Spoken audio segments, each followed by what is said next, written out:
샬롬 할렐루야. 누가복음 22장 39에서 44절입니다.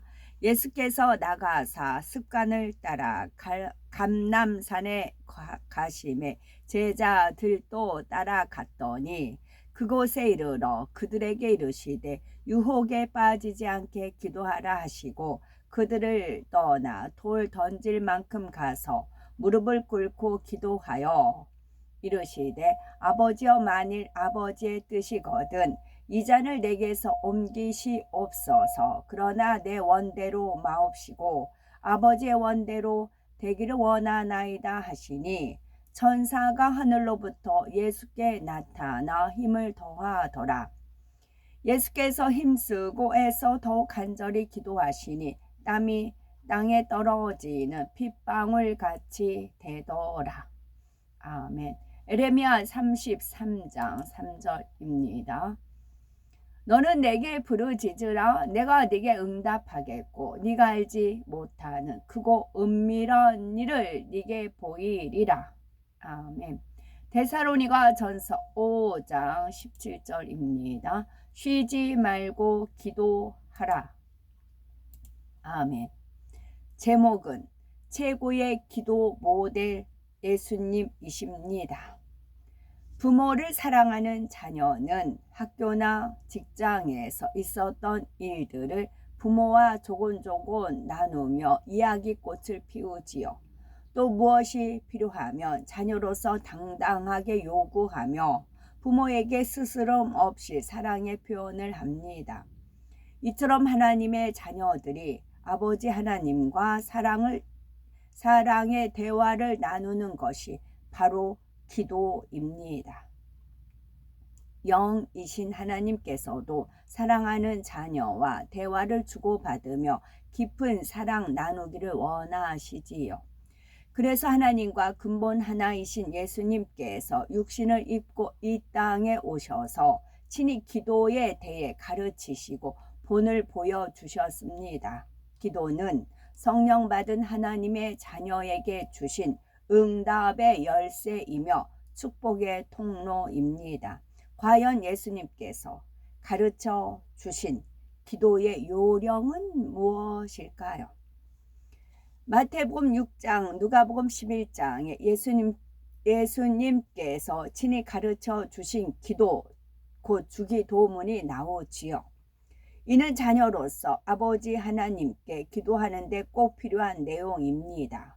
하늘에 계신 아버지 하나님을 생각하면서 주기도문을 묵상하며 고백하면 성령의 도우심으로 기도를 체계적으로 할 수 있는 능력을 주십니다. 그렇다면 예수님께서 가르쳐 주신 기도에는 어떤 내용이 담겨 있는 걸까요? 주기도문 도입 부분을 보면 하늘에 계신 우리 아버지여 라고 기도받는 대상이 나옵니다. 우리가 편지를 쓸 때 사랑하는 누구에게 라고 쓰는 것과 같지요. 그 다음에 이름이 거룩히 여김을 받으시오며 나라의 임하옵시며 뜻이 하늘에서 이룬 것 같이 땅에서도 이루어지다 라고 합니다. 이는 아버지 하나님의 거룩하신 이름을 높이며 하나님의 나라가 선하신 뜻 가운데 이루어지기를 구하는 기도이지요. 우리의 필요를 구하기에 앞서 하나님의 나라를 먼저 구하라는 것입니다. 그 후에 자신과 이웃을 위해 기도로 이어지는 것이지요. 즉 오늘날 우리에게 일용할 양식을 주옵시고 우리가 우리에게 죄 지은 자를 사하여 준 것 같이 우리 죄를 사하여 주옵시고 우리를 시험에 들게 하지 마옵시고 다만 악에서 구하옵소서 하였지요. 이때 비로소 자신의 필요한 것을 구하고 주변 사람들을 용서하고 사랑하기 위해 기도하며 시험에 들지 않도록 기도하라고 가르쳐 주셨습니다. 마지막으로 나라와 권세와 영광이 아버지께 영원히 있사옵나이다 아멘 하며 하나님께 사랑과 감사의 마음을 담아 영광 돌리지요. 이처럼 주기도문에는 기도하는 요령과 하나님께서 기뻐하시는 기도가 무엇인지 잘 나와 있습니다. 최고의 기도 모델이 되시는 예수님이시지요. 예수님께서는 습관을 쫓아 기도하셨고 무릎을 꿇고 기도하셨고 하나님의 뜻에 합한 기도를 하셨고 힘쓰고 애써 기도하셨습니다. 예수님께서는 창조주 하나님의 아들이신데도 기도를 쉬지 않으셨지요. 누구보다 하나님의 마음과 뜻을 밝히 아셨기에 하나님께서 기뻐하시는 기도를 올리며 모든 사역을 이루셨습니다. 누가복음 22장 39절에 예수님께서 십자가 처형을 당하시기 전 겟세마네 동산에서 기도하신 내용이 나오지요. 과연 예수님께서는 어떠한 기도로 고난의 십자가를 지시며 원수마귀 사단을 이기실 수가 있으셨을까요? 첫째는 습관을 쫓아 기도하셨습니다. 건강을 유지하려면 규칙적인 식사가 매우 중요하지요. 자주 식사를 거르거나 불규칙한 식생활을 하면 위장 기능이 저하되어 건강을 해칠 수 있습니다. 기도도 마찬가지죠. 규칙적인 식사를 통해 에너지원을 얻듯이 우리가 습관을 쫓아 기도해야 하나님으로부터 영적인 힘을 지속해 공급받을 수 있습니다. 그러니 세상을 이기고 원수마귀 사단을 지배하고 다스릴 수 있지요. 만일 습관을 쫓아 기도하지 않으면 늘 하나님의 은혜와 능력을 공급받을 수 없습니다. 그러니 성령의 충만함을 잃고 마음이 공고해지며 자칫 마음을 지키지 못하여 죄의 유혹에 빠질 수 있습니다.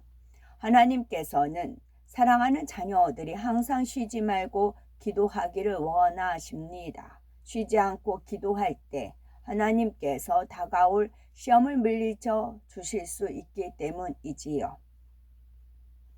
설령 시험이 온다 해도 영적 힘이 축적되어 있으면 사단에 미혹되지 않고 승리의 삶을 살 수 있습니다. 우리가 매일 시간을 정해놓고 기도하는 습관을 들이면 매우 좋지요. 아침에 일어나서 하루를 주심에 감사하고 자기 전에 하루를 지켜주심에 감사 기도를 드린다면 아버지 하나님께서 보실 때 얼마나 사랑스럽겠습니까? 두 번째는 무릎을 꿇고 기도하셨지요. 우리가 부모님께나 윗사람 앞에서 무엇을 구할 때 바른 몸가짐으로 공손히 구하게 됩니다. 그런데 하물며 전지전능하신 하나님께는 어떻겠습니까? 결코 흐트러진 자세로 구할 수가 없지요.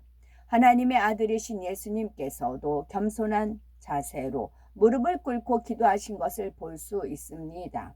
사도 바울이나 스데반 집사 등 믿음의 선진들도 마찬가지지요. 하나님 앞에 무릎을 꿇는다는 것은 하나님을 경외하고 그 능력을 신뢰한다는 표현이기도 합니다. 물론 무릎을 꿇기 힘든 상황도 있지요. 그때는 몸가짐을 단정히 하고 겸손한 자세로 기도해야 합니다. 하지만 할 수만 있다면 무릎을 꿇고 기도하는 것이 좋지요. 처음에는 힘들 수 있지만 5분, 10분 이상 늘려가다 보면 나중에는 1시간 이상 거뜬히 할 수가 있습니다. 세 번째는 하나님의 뜻에 합한 기도를 하셨지요. 예수님께서는 십자가에 달리시기 전 하나님께 내 원대로 마옵시고 아버지의 원대로 되기를 원하나이다 라고 기도하셨습니다. 자신을 통해 모든 사람을 구원의 길로 인도하시고자 하시는 하나님의 뜻을 알았기 때문이지요. 그런데 어떤 사람들은 하나님의 뜻이 아닌 자기 뜻대로 구합니다. 가령 하나님께서 기도에 응답해 주시면 헌금을 많이 하겠습니다. 아니면 실컷 자기 마음대로 기도해 놓고 그대로 이루어질 줄 믿습니다 라고 하지요.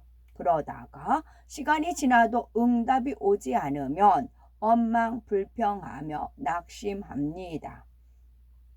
또 어떤 사람은 하나님 열심히 신앙생활 하는데 왜 사업이 번창하지 않습니까? 신속히 물질의 축복을 주세요라고 기도하지요. 이는 하나님을 원망하는 것과 다름이 없습니다.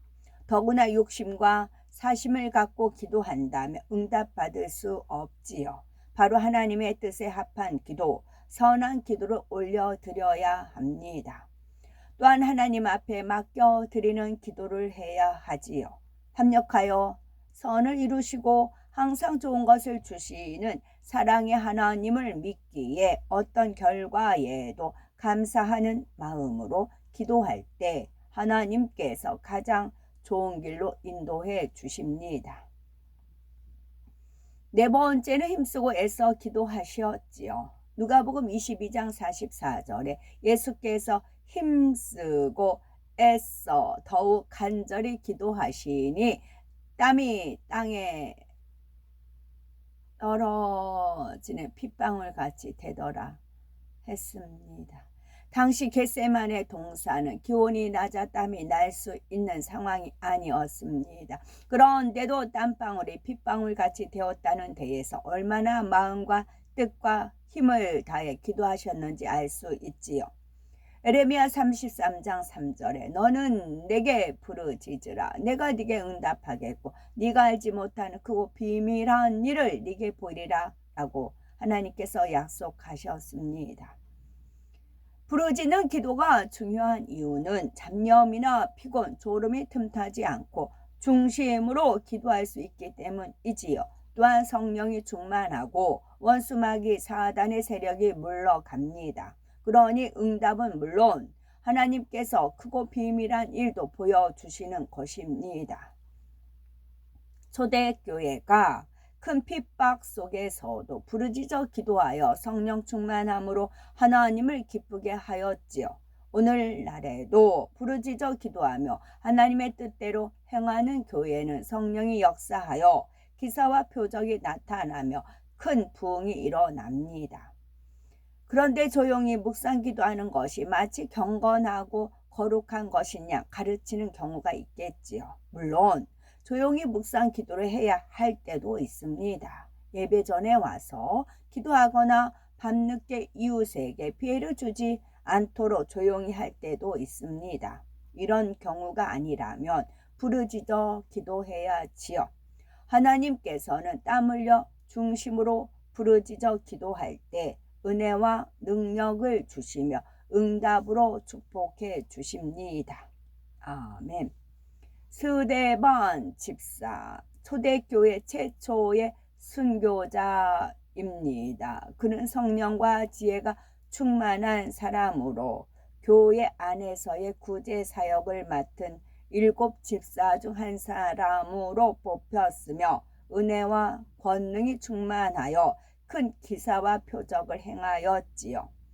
스데반이 유대 지도자들의 잘못을 지적하자 그들은 마음에 찔려 돌로 쳐 그를 죽였지요. 스데반은 죽어가면서도 무릎을 꿇고 크게 불러 가로되 주여 이 죄를 저들에게 돌리지 마옵소서라고 고백하며 그 영혼이 떠났지요. 아멘.